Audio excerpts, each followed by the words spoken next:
I believe the most important ritual is taking time for yourself. Just as naturally as a bee is drawn to flowers by their scent, by the soft pull of their aroma. It's instinct, a knowing written into nature, just like the whispers of birds on a beautiful spring day. There's a quiet guidance in taking time to simply be, to appreciate your own energy, your beauty, and your divinity. To be grateful not just for being here, but for who you are in this moment and forever. In a world as profound and beautiful as the stars and as the galaxies.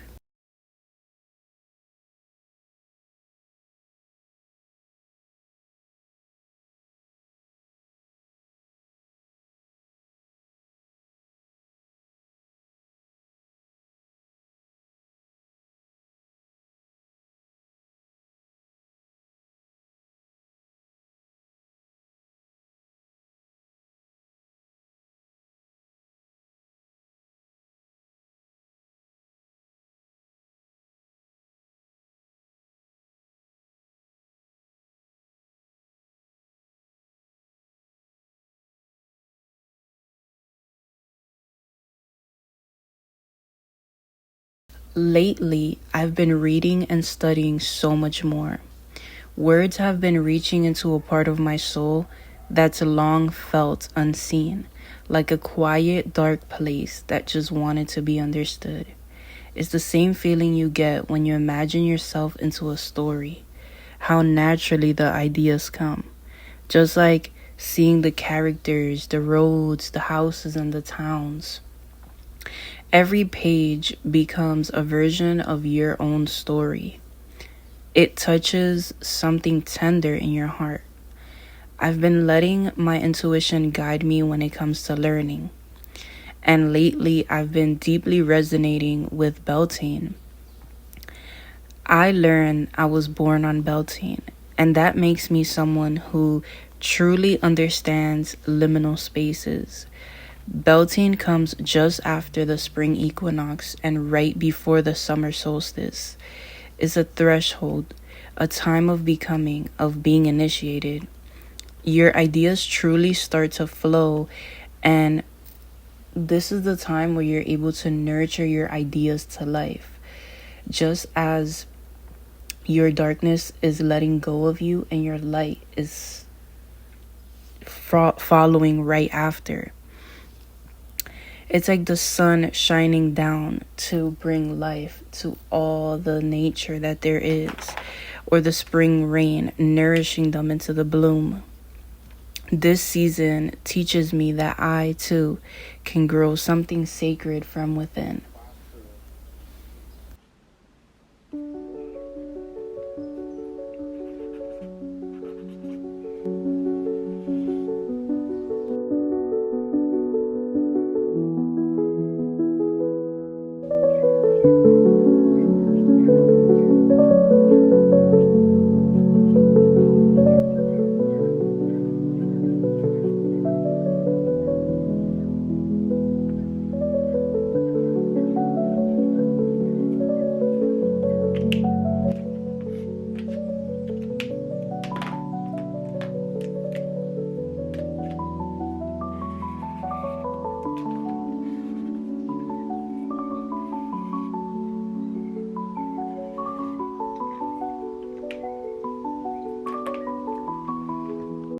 Every morning is very sacred for me. And one thing that I always do is cleanse. Each and every morning, it is such an important ritual for me to cleanse my space, to clean, to create space for bigger ideas, for better, to be inspired, to allow room for love, for friends, for new connections. And sometimes that means really sitting in your space, rearranging, reorganizing in the way that your soul feels aligned.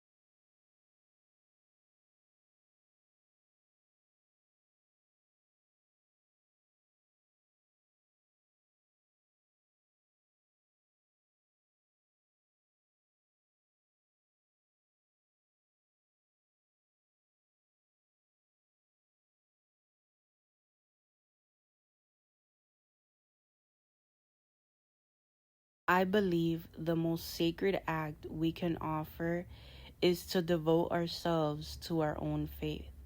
There is something profoundly fulfilling about finding your purpose, about believing in a version of spirituality that speaks directly to your soul.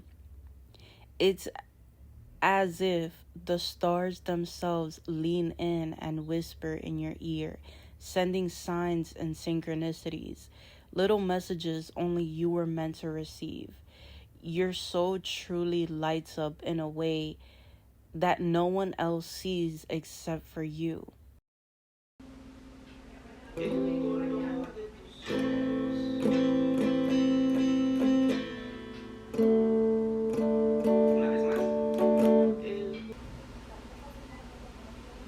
I did that. AMD, GC, AMD.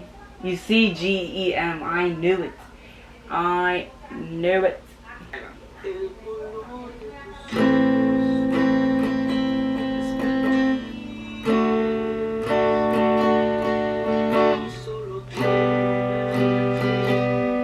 Verte otra vez.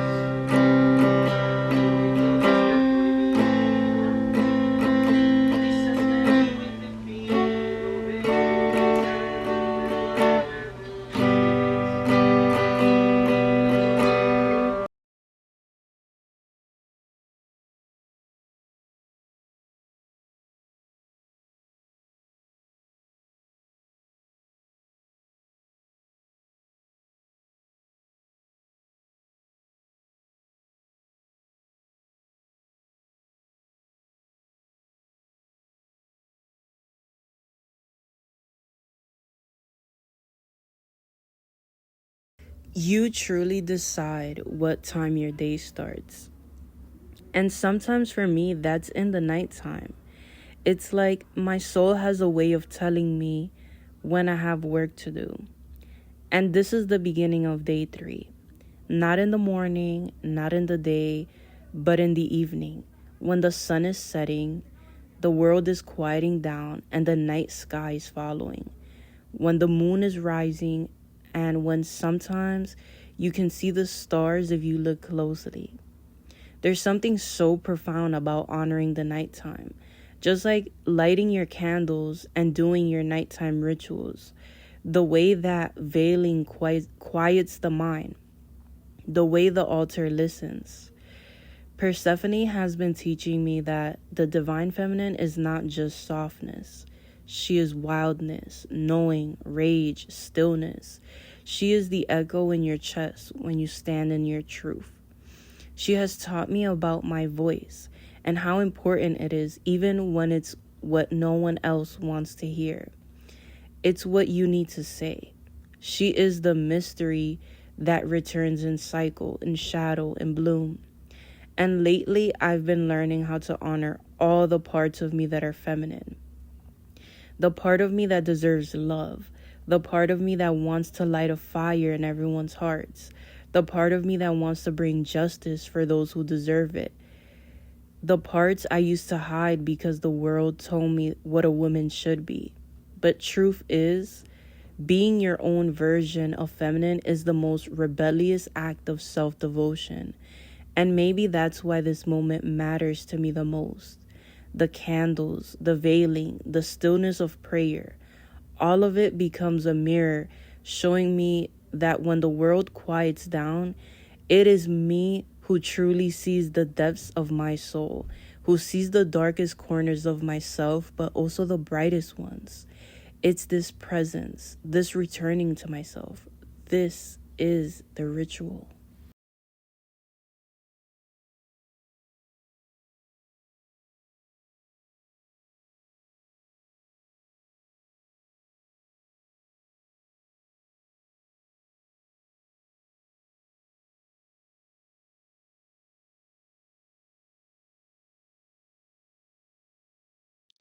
If I had to choose between learning from someone else or learning through my own wisdom, I would choose myself each and every time. There's something so special about choosing to remember the wisdom that resonates with you. There's something so liberating about learning how to trust your own intuition, almost like the same way that a phoenix is reborn from the ashes and it learns how to fly on its own all over again. Tarot was just the beginning for me. It taught me how to look into my soul and truly see, to see what I needed to understand, see my vision more clearly, become the seer, to be able to read between the lines when others cannot.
Rest is most definitely important for the soul. And as I get myself ready for bed, I say goodnight to those watching. Good night to the spirits that walk beside me. Good night to the moon and the stars above. I leave behind the weight of the day and let the night carry it away.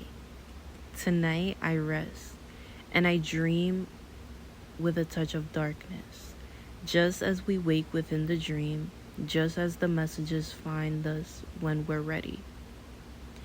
Until next time, I hope you all enjoyed. May the veil stay gentle, may your dreams be guided, and may this night speak to you softly.